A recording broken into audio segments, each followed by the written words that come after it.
নমস্কার বন্ধুরা, আজকে ভীষণই মজার এক ইউনিক নাস্তা রেসিপি নিয়ে এসেছি। এইভাবে গরম জলের মধ্যে রুটিগুলোকে রোল করে দিয়ে সম্পূর্ণ এক নতুন ধরনের নাস্তা রেসিপি। এই নাস্তাটি ভীষণই চটপটা হয় আর ছোট থেকে বড় সকলেরই কিন্তু খুব পছন্দের হবে। তবে চলুন দেখে নিই আজকের আমার এই ইউনিক নাস্তা রেসিপিটি।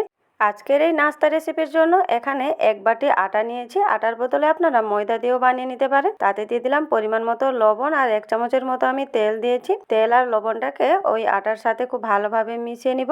আর এইভাবে মিশিয়ে নেওয়া হয়ে গেলে অল্প অল্প জল দিয়ে একটা ডো লাগিয়ে নিব। যেভাবে আমরা রুটি পরোটার জন্য ডোটা মাখাই তার থেকে কিন্তু একটু শক্ত করে ডোটা মাখাতে হবে। তাই এখানে অল্প অল্প জল দিয়ে আমি আটাটাকে মাখিয়ে নিচ্ছি।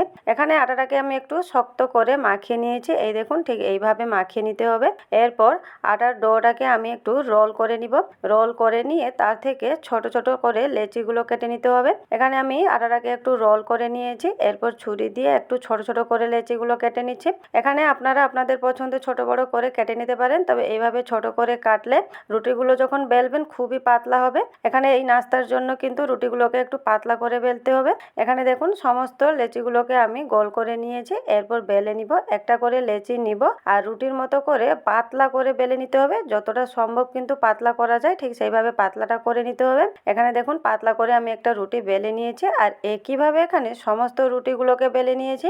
এরপর কি করব, একটা করে রুটি নিব আর এখানে এইভাবে একটা স্টিক নিয়েছি। স্টিকের সাহায্যে রুটিগুলোকে রোল করে নিতে হবে। আর এই যে শেষ পোর্শনটা আছে ওখানে একটু জল লাগিয়ে নিয়ে খুব ভালোভাবে রোল করে নিলে মুখটাও বন্ধ হয়ে যাবে আর খুলে যাবে না। আর মাঝখানে স্টিকটাও খুব সহজে বেরিয়ে আসবে। এখানে আমি খুব সহজে একটা বানিয়ে নিয়েছি। এরপর রোলটাকে সাইডে রেখে নিচ্ছি আর একইভাবে এখানে আবারও একটা বানিয়ে নিব। একইভাবে একটু রোল করে নিয়ে শেষ পোর্শনে জল দিয়ে মুখটা বন্ধ করে নিতে হবে। বন্ধুরা, বানানো খুবই সোজা, যে কেউ বানাতে পারবে। আর একইভাবে দেখুন সবকটা বানিয়ে নিয়েছি। এরপর একটু সেদ্ধ করে নিতে হবে। তাই এদিকে ঢাকা দিয়ে কড়াইতে আমি জলটা ফুটিয়ে নিয়েছিলাম। জলটা যখন এইভাবে ফুটে উঠেছে তখন ওই রুটির রোলগুলো দিয়ে দিতে হবে। আর রুটির রোলগুলো দেওয়ার পর ঢাকা দিয়ে মিনিমাম 4 থেকে 5 মিনিট মতন সেদ্ধ করে নিব। 4 থেকে 5 মিনিট হয়ে গেছে, আমি ঢাকা খুলে নিচ্ছি। আর দেখুন রুটির রোলগুলোও খুব সুন্দরভাবে সেদ্ধ হয়ে গেছে। এরপর রুটির রোলগুলোকে আমি তুলে নিচ্ছি আর জল ঝরিয়ে ওই রুটির রোলগুলোকে একটু ঠান্ডা করে নিতে হবে। তাই আমি একটা প্লেটে নিয়ে নিয়েছি। এরপর নেড়ে চেড়ে রুটির রোলগুলোকে একটু ঠান্ডা করে নিচ্ছে। এইভাবে কিন্তু আগে ঠান্ডা করে নিতে হবে। এখানে দেখুন রুটির রোলগুলো ঠান্ডা হয়ে গেছে। এরপর কি করব না, একটা করে রোল নিব আর কেটে নিব ছোট ছোট করে। এখানে আপনারা আপনাদের পছন্দের ডিজাইন করে কেটে নিতে পারেন। আজকের রেসিপিটি হলো হোমমেড আটার পাস্তা রেসিপি। আর বাড়িতে খুব সহজে কিন্তু এইভাবে আটা দিয়ে পাস্তাগুলো বানিয়ে দিতে পারেন। বাচ্চারা কিন্তু মন ভরে খাবে। আর বন্ধুরা, এগুলো খেতেও কিন্তু ভীষণই টেস্টি হয়। একইভাবে এখানে সবকটা রোল আমি কেটে নিয়েছি। আর এদিকে একটা কড়াইতে 1 চামচ বাটার নিয়েছি। বাটারের বদলে এখানে আপনারা তেলও ব্যবহার করতে পারেন। বাটারটা যখন এখানে গলে যাবে তখন তাতে দিয়ে দিব 1.5 চামচের মতো আদা রসুন কুচি। আর আদা রসুন কুচিটাকে এখানে বাটারের সাথে ভেজে নিব। ফলে এদের কাঁচা গন্ধটাও চলে যাবে আর সুন্দর একটা গন্ধ বেরিয়ে আসবে। এরপর তাতে পরিমাণ মতো কাঁচা লঙ্কা কুচি দিয়ে দিলাম আর একটা মিডিয়াম সাইজের পেঁয়াজ কুচি দিয়ে দিলাম। এরপর পেঁয়াজ আর কাঁচা লঙ্কাটাকেও সবকিছুর সাথে মিশিয়ে একটু ভেজে নিব, যাতে পেঁয়াজের কাঁচা গন্ধটা বেরিয়ে যায় আর সুন্দর একটা ভাজাও হয়ে যায়। এখানে যখন পেঁয়াজটা ঠিক এইভাবে ভাজা হয়ে যাবে তাতে একটা বড় সাইজের টমেটো কুচি নিয়েছি, দিয়ে দিব। এরপর টমেটোটাকেও ওখানে সবকিছুর সাথে একটু ভেজে নিব। আর টমেটোটা যখন ভাজা হয়ে যাবে আর একটু চটপটা করার জন্য এখানে 2 চামচ করে টমেটো সস আর চিলি সসকে একসাথে একটু জল দিয়ে মিশিয়ে নিয়েছি। আর ওই বাটি ধুয়েও একটু আমি জল দিয়ে দিলাম, গ্রেভিটা একটু পাতলা করব তাই।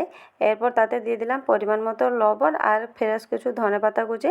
এরপর সবকিছু ভালোভাবে মিশিয়ে গ্রেভিটাকে এখানে ফুটিয়ে নিতে হবে। এখানে গ্রেভিটা যখন খুব ভালোভাবে ফুটে আসবে তখন তাতে যে রুটির পাস্তাগুলো আমি কেটে রেখেছিলাম ওইগুলো দিয়ে দিব।